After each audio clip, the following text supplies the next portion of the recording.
1951 నాటి తెలంగాణ పరిస్థితి మనం ఒకసారి ఆలోచించి చూసినట్లయితే రజాకార్ల ఒక ఆ రోజు జరుగుతున్న సంఘటనలు ఒకవైపు, మరోవైపున తెలంగాణ రైతాంగ సాయుధ పోరాటం, ఇంకోవైపు తెలంగాణ ప్రాంతాన్ని, తెలంగాణ అంటే నిజాం పరిపాలన ఉన్న ప్రాంతాన్ని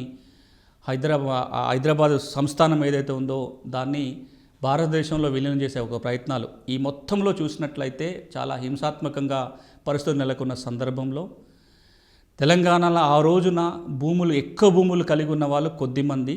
అసలు భూమి లేని వాళ్ళు కొద్దో గొప్ప భూములు ఉన్న వాళ్ళే తెలంగాణలో చాలా ఎక్కువ మంది ఉన్న సందర్భం. ఈ పరిస్థితులలో 1951 ఏప్రిల్ మాసంలో శివరాంపల్లి, ఇప్పుడు హైదరాబాద్లో ఉన్న శివరాంపల్లి ఏదైతే ఉందో, శివరాంపల్లిలో సర్వోదయ ఒక మీటింగ్ నిర్వహించింది, ఒక మహాసభ జరిగింది అక్కడ. ఈ సభలో పాల్గొనడం కోసం ఆచార్య వినోబా భావే, మహాత్మా గాంధీ శిష్యుడు ఆచార్య వినోబా భావే ఈ సమావేశంలో పాల్గొనడానికి వచ్చారు.